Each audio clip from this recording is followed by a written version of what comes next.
Welcome to the Hidden Orchard podcast. On this podcast, we will explore the deeper concepts from the intersection of Jewish wisdom, the New Testament, and science. We will bring you fascinating insights from the ancient and modern sources, all with the goal of improving and getting the most out of life. Visit our website at thehiddenorchard.com to subscribe to our newsletter and get more information like this. Now, today's episode.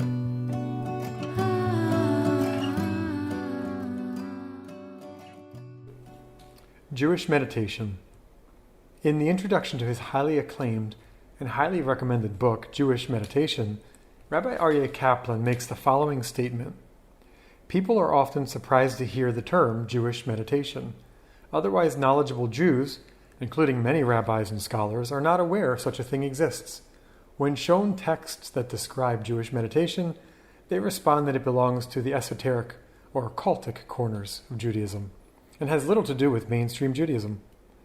It is therefore not surprising that many current books on meditation give scant attention to Judaism.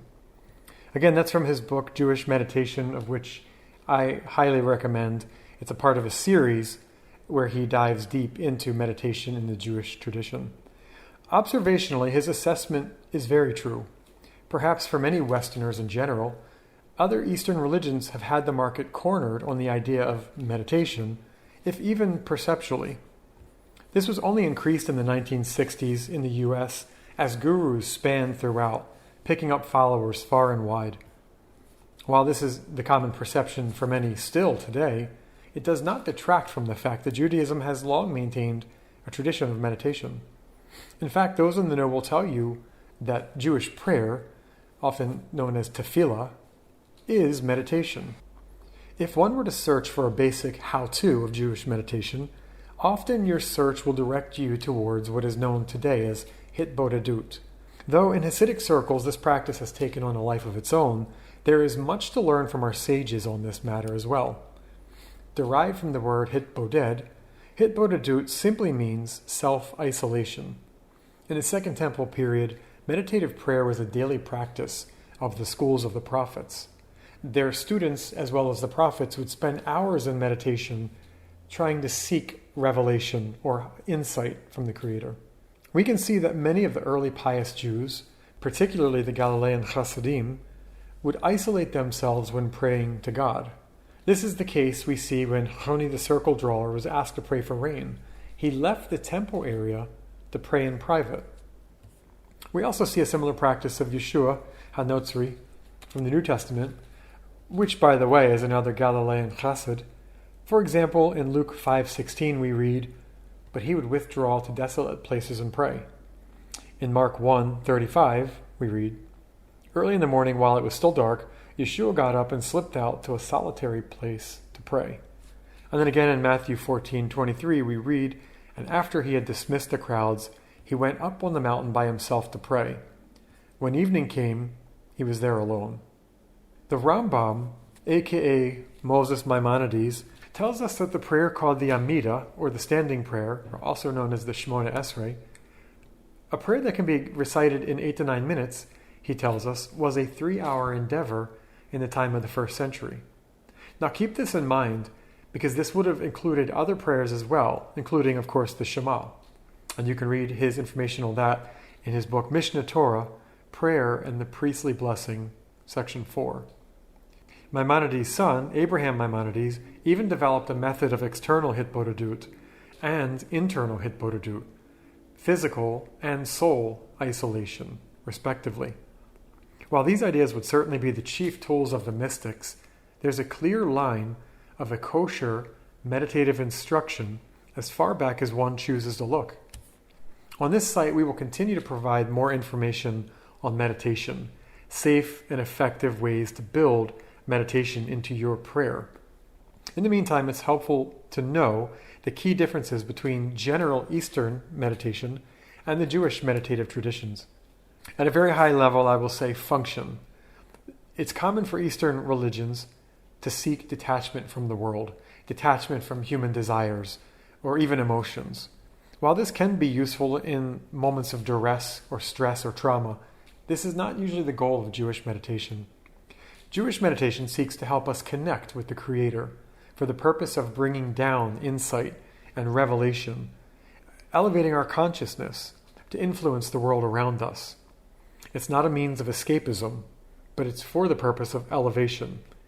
Additionally, it's often suggested that we examine them, sometimes even question the nature or origin of our emotions, seeking to put them back into proper boundaries. We'll explore this more in a future article. Another way Jewish meditation differs from Eastern religions is in focus. Instead of focusing on items or objects of worship, even images, which are common in Eastern religion, Jewish meditation encourages the practice of closing one's eyes, focusing your thoughts on your inner world, the nothingness. In his books on meditation, Rabbi Aryeh Kaplan talks about envisioning the space behind the back of your head, which is tricky because, of course, we've never seen that. So it creates a focus on nothing. Dr. Joe Dispenza speaks about meditation and focusing on the space in front of your body, the energy field around you. This can also be a very useful way of kind of envisioning something outside of yourself. And we'll talk about this more in future articles. Another area that is often relegated to the world of Eastern religion, but has a foundation in Jewish meditation, are mantras. Believe it or not, mantra meditations are quite common in Jewish and Kabbalistic meditation and prayer.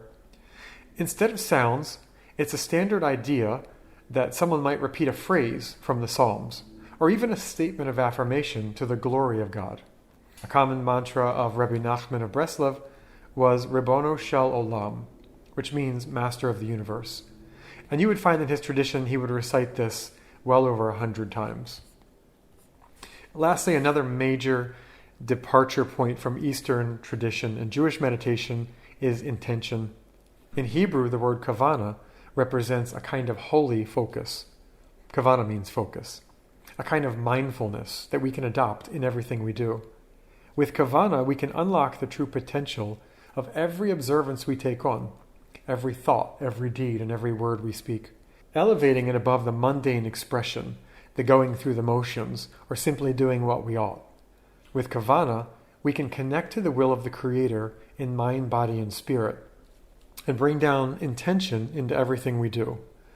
For those who are familiar with the ever-growing world of meditation online, this strikes very close to the idea of manifestation. And we'll talk about the differences and the similarities of these concepts in future articles. So make sure you subscribe to the website, thehiddenorchard.com, and keep a lookout for more content on Jewish meditation in the near future.